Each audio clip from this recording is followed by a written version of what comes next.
हाँ जी, this is lecture number 34।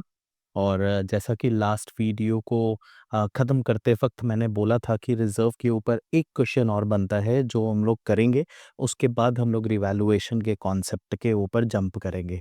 तो ये है वो वाला क्वेश्चन, थोड़ा ध्यान से समझते हैं फिर क्वेश्चन को हम लोग सॉल्व करेंगे। हाँ जी, तो क्वेश्चन कह रहा है कि 2 पार्टनर हैं एक्स एंड वाई, इनके बीच का प्रॉफिट शेयरिंग रेशियो है 3:2। बैलेंस शीट 31 मार्च 2024 का मुझे गिवन है।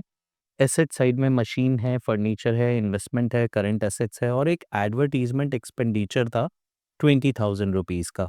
ठीक है, तो आपको पता है कि ये आपका डिफर्ड रेवेन्यू एक्सपेंडिचर होता है, एक तरीके का लॉस होता है। तो इसको आप बुक्स में राइट ऑफ करोगे ओल्ड पार्टनर्स के बीच में, ओल्ड रेशियो में। पार्टनर्स का कैपिटल हमारे पास दिया हुआ है 1,20,000 और 80,000 का। एम्प्लॉय प्रोविडेंट फंड है जी। तो मैंने आपको आज एम्प्लॉय प्रोविडेंट फंड के बारे में भी कुछ बताना है, तो इसको मैं लिखवा दूंगा। Employee provident fund basically outside liability होती है। ये बात आपको समझनी होगी और याद भी रखनी होगी कि employee provident fund outside liability होती है। ये एम्प्लॉयज के लिए क्रिएट किया जाता है। ये रिजर्व नहीं है जिसको आप पार्टनर्स के कैपिटल में डिस्ट्रीब्यूट कर दो कि ओल्ड रेशियो में। इस बात का आप ध्यान देंगे। प्रॉफिट एंड लॉस अकाउंट है 45,000 रुपीज़ का, ये डिस्ट्रीब्यूट होगा। कंटिंजेंसी रिजर्व है 30,000 रुपीज़ का। देखिए, कंटिंजेंसी रिजर्व बेसिकली वैसा रिजर्व होता है जो किसी स्पेसिफिक पर्पस के लिए या एक अर्जेंसी के लिए बनाया जाता है कि कभी कोई अर्जेंट रिक्वायरमेंट हो, तो वैसे सर्कमस्टांसेस में हम लोग इस फंड को यूज़ करेंगे। बट क्या है कि ये भी एक अनडिस्ट्रीब्यूटेड प्रॉफिट ही है जो कि पार्टनर्स को ना दे करके रिजर्व क्रिएट किया गया था। एडमिशन के टाइम में अभी तक इस रिजर्व का यूज़ किया नहीं गया है, तो ये रिजर्व भी ओल्ड प्रॉफिट शेयरिंग रेशियो में पार्टनर्स को ही डिस्ट्रीब्यूट कर दिया जाएगा। वर्कमैन कॉम्पनसेशन रिजर्व है 18,000 का, जो हमने लास्ट क्लास में आपको 4 कंडीशंस इसके ऊपर बताए थे कि कब क्लेम होगा तो, क्लेम सेम होगा तो, क्लेम ज़्यादा होगा तो और क्लेम कम होगा तो क्या-क्या हम लोग इसका ट्रीटमेंट करेंगे। तो देख लेंगे इस क्वेश्चन में क्या ट्रीटमेंट है। फिर सेम इन्वेस्टमेंट फ्लक्चुएशन रिजर्व का ट्रीटमेंट है, जो कि बुक वैल्यू और मार्केट वैल्यू को कंपेयर करके हमें चेक करना होगा कि रिजर्व जितना मेंटेन्ड है क्या उतने का ही लॉस हुआ है। अगर सही है तो सेम हम इन्वेस्टमेंट को रिड्यूस कर देंगे, अगर लॉस जो है वो ज़्यादा हो गया तो रिवैल्यूएशन से ले लेंगे, लॉस कम है तो बचे हुए रिजर्व को पार्टनर्स के बीच में बांट देंगे। ये सारे कंडीशंस हमने लास्ट वीडियो में डिस्कस कर लिए थे। और सन्ड्री क्रेडिटर्स है जिसकी हमें ज़रूरत नहीं है क्वेश्चन में। इन्होंने जेड को एडमिट किया है और न्यू प्रॉफिट शेयरिंग रेशियो जो है वो 2:1:1 है। It is estimated that claim on account of workman compensation is estimated at rupees 10,000। ध्यान से देखना कि यहाँ पे हमारा जो रिजर्व था वो 18,000 का था और क्लेम आया हमारे पास 10,000 का। तो यहाँ पे 8,000 रुपए हमारे पास बच रहे हैं, जो 8,000 पार्टनर्स के बीच में डिस्ट्रीब्यूट हो जाएंगे और 10,000 का हमारा एक नया लाइबिलिटी क्रिएट हो जाएगा, provision for workman compensation claim का। आई होप ये पॉइंट आपको याद आ गया होगा। उसके बाद मार्केट वैल्यू ऑफ इन्वेस्टमेंट जो हो गया वो 46,000 है। चलिए, बुक वैल्यू देखिए कितना था, बुक वैल्यू था 50,000 और मार्केट वैल्यू हो गया 46,000। तो आपको बुक वैल्यू को घटा के 4,000 से 46,000 पे लेकर आना होगा। तो आपको एक्चुअली में 4,000 का लॉस हुआ और रिजर्व आपके पास बना हुआ था सिर्फ 25,000 रुपीज़ का। तो बेटा आपके पास 25,000 का रिजर्व था और आपको लॉस हुआ सिर्फ 4,000 का, तो 21,000 ये बच गया। तो 21,000 जो है वो ओल्ड पार्टनर्स के बीच में ओल्ड रेशियो में डिस्ट्रीब्यूट हो जाएगा। आई होप आपको क्वेश्चन सारा समझ में आ गया होगा। अब हम लोग इसकी जर्नल एंट्री करते हैं। क्वेश्चन हमसे पूछा भी यही है कि give necessary journal entry to adjust accumulated profit and losses. आप किस तरफ से शुरू करना चाहते हो? सर, मेरा तो हैबिट है कि मैं एसेट साइड के पे जो लॉसेस लिखे हैं पहले मैं उसको डिस्ट्रीब्यूट करता हूँ, फिर मैं लाइबिलिटी साइड पे जो भी आए लिखे हैं वो सब मैं लिखा दूंगा, मतलब वो सब मैं एंट्री करूंगा और लास्ट में मैं एम्प्लॉय प्रोविडेंट फंड आपको बता दूंगा। तो चले शुरू करें। चलिए जी, शुरू करते हैं। सबसे पहले यहाँ पे पेन का कलर चेंज करो, यहाँ पे लिखो जर्नल एंट्रीज। और पहली एंट्री जो हम लोग करने वाले हैं वो प्रॉफिट एंड लॉस अकाउंट, जो हमारा एडवर्टीजमेंट एक्सपेंडिचर का लॉस था उसको राइट ऑफ करने के लिए। तो एक्स और वाई था हमारे बुक में पार्टनर का नाम, तो X capital account debit, Y is capital account debit और टू एडवर्टीजमेंट एक्सपेंडिचर अकाउंट। बस हमें ये देखना है कि एडवर्टीजमेंट एक्सपेंडिचर जो था हमारा वो कितने रुपए का था। 20,000 रुपए का था। चलिए 20,000 को और इसको डिस्ट्रीब्यूट करना है बिटवीन दी पार्टनर इन 3:2 पोल रेशियो में। 3:2 हो गया ये 12,000 और 8,000। अब आ जाओ अपने लाइबिलिटी के ऊपर। लाइबिलिटी में सबसे पहले प्रॉफिट एंड लॉस अकाउंट था, फिर कंटिजेंसी रिजर्व। तो इन दोनों को इकट्ठे कर देते हैं, वर्कमैन और इन्वेस्टमेंट फ्लक्चुएशन रिजर्व को अलग से कर देंगे। चल, तो प्रॉफिट एंड लॉस अकाउंट दिया। प्रॉफिट एंड लॉस अकाउंट था हमारा 45,000 रुपीज़ का, और जो कंटिजेंसी रिजर्व थी हमारी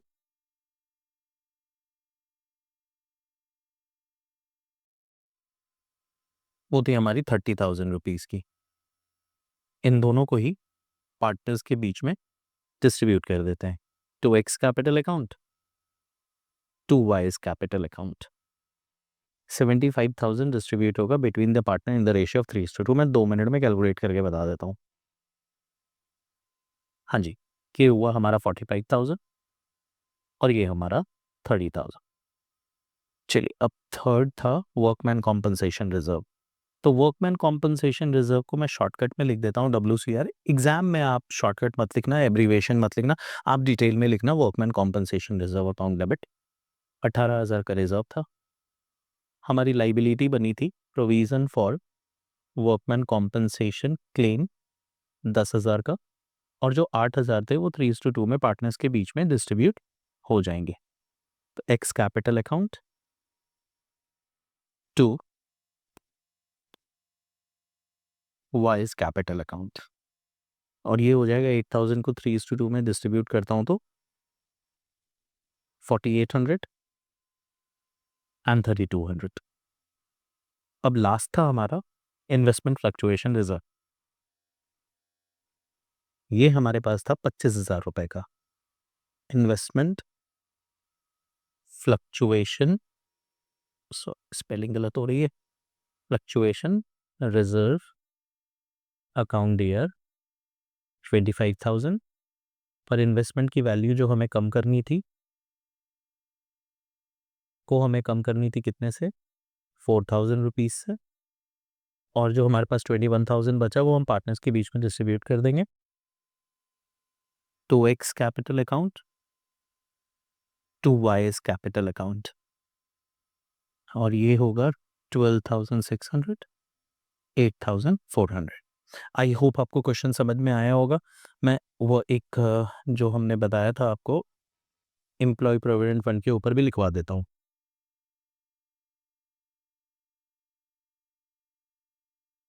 employees provident fund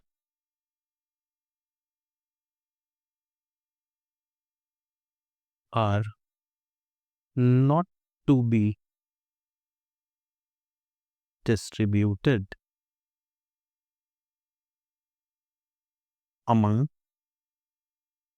old partners as they are not reserves but are the outside liabilities payable by the firm। तो इसे आप बाकी की लाइबिलिटीज की तरह ही कंसिडर करोगे। तो मैं ये हाईलाइट कर देता हूँ, are not to be distributed among whole partners but as they are not reserve but are the outside liabilities payable by the firm. तो आई होप आपको यहाँ तक की सारी बातें समझ में आ गई होंगी। अब हम लोग रिवैल्यूएशन अकाउंट को एक बार रिवाइज कर लेते हैं।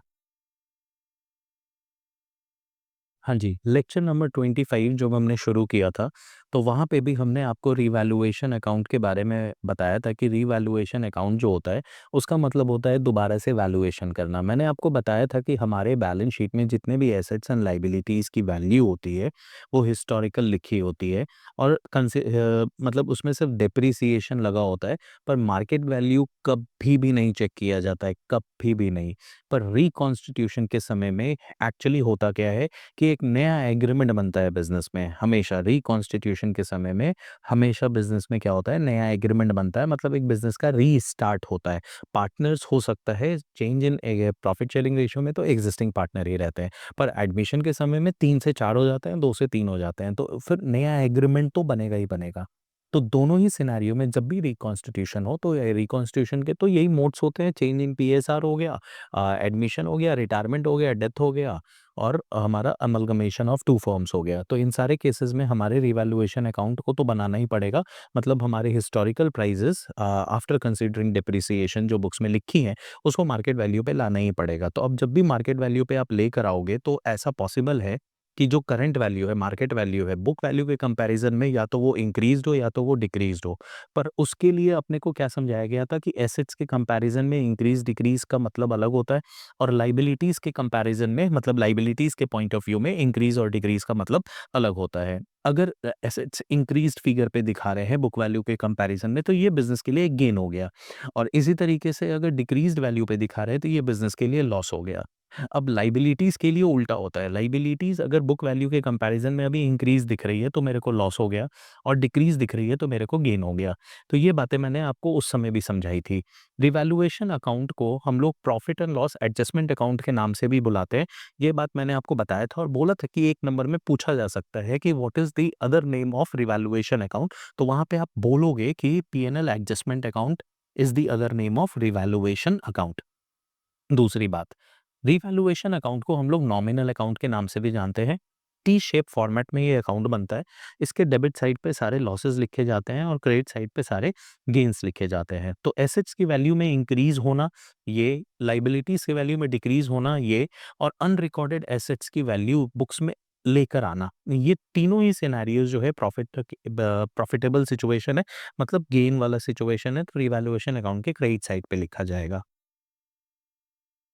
और एसेट्स की वैल्यू में डिक्रीज होना, लायबिलिटीज का इंक्रीज होना और अनरिकॉर्डेड लायबिलिटीज का बुक्स में लिखा जाना, ये बिजनेस के लिए एक लॉस का सिचुएशन है जो कि डेबिट साइड पे लिखा जाएगा। फिर मैंने आपको एक तरीका बताया था कि आप क्या करोगे, क्रेडिट साइड का टोटल लगाओगे, डेबिट साइड का टोटल लगाओगे, दोनों के जो टोटल अमाउंट आया दोनों को कंपेयर करोगे।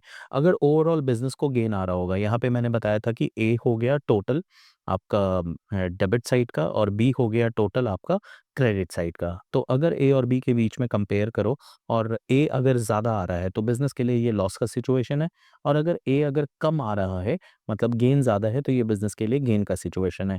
जो प्रॉफिट है रिवैल्यूएशन का वो डेबिट साइड में पोस्ट किया जाएगा डिफरेंस के रूप में और जो लॉस है रिवैल्यूएशन पे वो क्रेडिट साइड में पुट किया जाएगा डिफरेंस के पोजीशन में। मतलब जो डिफरेंस आएगा वो अमाउंट यहाँ पे पुट होगा। तो ये था हमारा ओवरऑल रिवैल्यूएशन अकाउंट। इसकी जर्नल एंट्री भी मैंने आपको समझा दी थी। क्रेडिट साइड की एंट्री में रिवैल्यूएशन क्रेडिट होगा, बाकी जितने भी आपने नेचर ऑफ अकाउंट जितने भी आपने अकाउंट लिखे हैं वो सब डेबिट होंगे। जैसे एसेट्स डेबिट है, लायबिलिटीज़ डेबिट है, अनरिकॉर्डेड एसेट्स डेबिट है और रिवैल्यूएशन हमारा क्या हो गया, क्रेडिट हो गया। जबकि रिवैल्यूएशन के डेबिट साइड पे जो पोस्टिंग हुई है उसमें रिवैल्यूएशन अकाउंट डेबिट होगा, एसेट्स क्रेडिट होंगे, लायबिलिटीज़ क्रेडिट होंगे और अनरिकॉर्डेड लायबिलिटीज़ भी क्रेडिट होंगे। बिकॉज़ कि हमारा जो एसेट्स है वो क्या हो रहा है, डिक्रीज़ हो रहा है, लायबिलिटी हमारी इंक्रीज़ हो रही है और अनरिकॉर्डेड लायबिलिटी भी हमारी इंक्रीज़ हो रही है। उसके बाद अगर प्रॉफिटेबल सिचुएशन हुआ तो बिज़नेस में ये वाली एंट्री हो जाएगी, revaluation account debit to partners capital account और अगर लॉस का सिचुएशन हुआ तो पार्टनर्स कैपिटल अकाउंट डेबिट हो जाएगा और रिवैल्यूएशन अकाउंट क्रेडिट हो जाएगा। तो ये सारी बातें मैंने लास्ट लेक्चर नंबर 25 में बताई थी जो मैंने आपको रिवाइज़ करा दिया। अब मैंने करना क्या है कि कुछ मेरे पास क्वेश्चन हैं और बहुत ही अच्छे क्वेश्चन हैं जो कि रिवैल्यूएशन अकाउंट को लेकर है। तो वो वाला क्वेश्चन कर लेते हैं जिससे रिवैल्यूएशन अकाउंट के कुछ इम्पोर्टेंट जो ट्रांज़ैक्शंस आते हैं उसकी प्रैक्टिस हो जाएगी। हाँ जी, ये है सबसे इम्पोर्टेंट क्वेश्चन जिसमें कि रिवैल्यूएशन के कुछ 2 एग्ज़ाम्पल्स गिवन हैं। ये हम लोग सॉल्व करेंगे। बहुत ही इम्पोर्टेंट क्वेश्चन है, आप स्टार लगा लेना और अपनी प्रैक्टिस के लिए इस क्वेश्चन को ज़रूर पढ़ना। पहले क्वेश्चन पढ़ लेते हैं। कह रहा है कि पी एंड क्यू 2 पार्टनर हैं जिनके बीच का प्रॉफिट शेयरिंग रेशियो जो है वो 3:2 का है। इन्होंने एडमिट किया आर को 1/4 शेयर के लिए और उस डेट पे इनके बुक्स में जनरल रिज़र्व दिख रहा था 1 लाख रुपए का। ध्यान से पढ़ना। Out of which 25% is to be retained as provision for workman compensation claim. Okay, तो 1 लाख में से 25% को प्रोविज़न के नाम का रखना है और बाकी को 3:2 में पार्टनर्स के बीच में डिस्ट्रीब्यूट कर देना है। चलिए बढ़िया। नेक्स्ट पॉइंट क्या कह रहा है कि book value of investment was rupees 6 lakh, मतलब आपके बैलेंस शीट में जो इन्वेस्टमेंट दिख रहा है वो 6 लाख रुपए का दिख रहा है। कहता है investment of the book value of 1 lakh, जो 6 लाख में से 1 लाख का इन्वेस्टमेंट था was taken over by P at rupees 1,10,000, मतलब 10% के प्रॉफिट पे इन्वेस्टमेंट को पार्टनर पी टेक ओवर कर लेता है, मतलब उठा के घर ले जाता है। And the remaining investments were valued on the same basis. Same basis का मतलब बेटा यहाँ पे 10% के ही पॉइंट ऑफ व्यू से कहा जा रहा है कि आपका पी 1 लाख के इन्वेस्टमेंट को 1,10,000 पे ले गया, मतलब उसने 10% का इंपॉर्टेंस दिया, इंक्रीज हुआ वैल्यू में। तो कहता है सेम बेसिस पे बाकी के भी आपको इन्वेस्टमेंट को वैल्यू इंक्रीज करके बुक्स में लिखनी है। तो 10% से बचे हुए इन्वेस्टमेंट को भी बुक्स में लिखना है, दैट इज 50,000 रुपीज से। चलिए आइए, बहुत ही अच्छा सवाल था। Stock appeared in the book at rupees 8 lakh. Stock जो है वो बुक्स में 8 लाख रुपए का दिख रहा है। 1/4 of stock is taken by Q. एक चौथाई स्टॉक, 8 लाख का 1/4 हो गया 2 लाख। 2 लाख का स्टॉक 1,85,000 में क्यों ले गया? तो 15,000 का मेरे को नुकसान देते हुए गया। And the balance is revalued at rupees 5,80,000, और जो बचा हुआ 6 लाख था उस पे भी मेरे को 20,000 रुपए का नुकसान हो गया। तो क्वेश्चन मेरे से बोलता है पास नेसेसरी जर्नल एंट्रीज। तो कैसा लगा बेटा आपको क्वेश्चन? क्वेश्चन अच्छा है। सबसे पहले जनरल रिजर्व की एंट्री करते हैं। तो बेटा जनरल रिजर्व की एंट्री होगी, general reserve account DR 1 lakh book से हटाना है। 2, क्या बोला गया था प्रोविजन बनाने के लिए? चलिए प्रोविजन बना देते हैं। To provision for workman compensation claim account, कितने परसेंट? 25%, तो 25,000 हो गए। 2, पीस कैपिटल अकाउंट 75,000 को 3:2 में डिस्ट्रीब्यूट करना है ना, टू क्यूज कैपिटल अकाउंट। 75,000 को 3:2 में करेंगे। अभी लास्ट क्वेश्चन में ही किया था, मुझे अमाउंट याद है, 45,000 और 30,000 आया था। हाँ जी। दूसरा पॉइंट, अब ये क्या कह रहा था कि पहले इन्वेस्टमेंट की वैल्यू को 10% से बढ़ाओ। सीधी सी बात है। तो टोटल इन्वेस्टमेंट जो है वो 10% से बढ़ा है। तो चलिए इन्वेस्टमेंट की वैल्यू को मैं पहले 10% से इंक्रीज करता हूँ।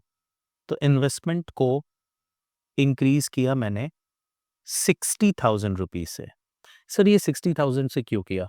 बेटा देखो ना, आपका 1 लाख का जो इन्वेस्टमेंट था वो कितने पे लेके गया? 1,10,000 पे, है ना? ये कौन लेके गया? पी। तो रिमेनिंग कितना बचा? 5 लाख। अब 5 लाख को भी सेम बेसिस पे ये बोल रहा है आपको रिवैल्यू करने के लिए, तो ये भी तो 10% से ही रिवैल्यू होगा ना, तो 50,000 हो गया। तो अब यहाँ पे 50,000 का इंक्रीज, यहाँ पे 10,000 का इंक्रीज, तो टोटल 6 लाख में कितने परसेंट का इंक्रीज हुआ? 60,000 का, तो वही मैंने लिखा है यहाँ पे, investment account debit 60,000 rupees to revaluation account. मेरे को रिवैल्यूएशन का प्रॉफिट हो गया 60,000 का। चलिए सर, इन्वेस्टमेंट को मैंने वैल्यू से बढ़ा दिया। अब पॉइंट नंबर बी ये होगा कि 1,10,000 का जो ये इन्वेस्टमेंट है, ये वाला इन्वेस्टमेंट, ये तो पी उठा के ले गया। तो मैंने क्या करना है, जब पी कोई भी पार्टनर बिजनेस का कोई एसेट्स उठा के ले जाए, तो ध्यान से समझना जो मैं बोलने जा रहा हूँ। कोई भी पार्टनर अगर बिजनेस का कोई एसेट्स उठा के ले जाए, तो बेटा उसके कैपिटल अकाउंट को आप डिक्रीज कर दोगे।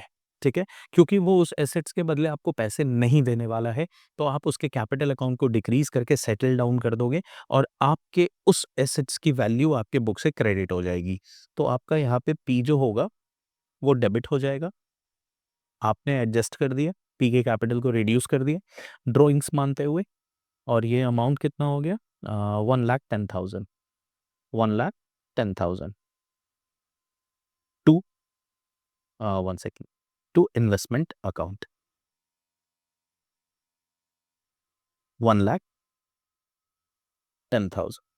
अब पॉइंट नंबर 3, अब स्टॉक के बारे में क्या कह रहा था कि स्टॉक का 1/4 जो था ऑफ 8 लाख का स्टॉक, जो कि आया 2 लाख, ये इसकी बुक वैल्यू थी 2 लाख की।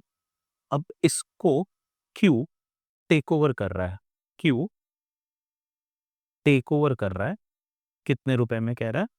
1,85,000 में। तो वैल्यू कितनी डिक्रीज हुई बेटा? 15,000 की वैल्यू डिक्रीज हुई। और जो रिमेनिंग है स्टॉक 6 लाख का, है ना? तो रिमेनिंग बुक वैल्यू कितनी हो गई? 6 लाख। कैसे निकला? तो 8 लाख माइनस 2 लाख, है ना? इसको कहता है बुक्स में कितने में लिखने के लिए? 5,80,000 पे। तो यहाँ डिक्रीज कितने की हुई? 20,000 की। तो टोटल डिक्रीज कितना हुआ स्टॉक की वैल्यू में? 35,000। तो आप यहाँ पे एंट्री करो, पहले तो वैल्यू डिक्रीज हुआ तो revaluation account debit, revaluation account debit 35,000 to stock account 35,000।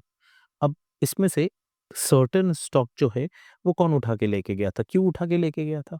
तो क्यू की एंट्री करो, क्यूज कैपिटल अकाउंट दे यार। अभी मैंने आपको समझाया ना, कोई भी एसेट्स अगर कोई पार्टनर विड्रॉ करके ले जाए तो आप उसके कैपिटल अकाउंट को क्या कर दोगे?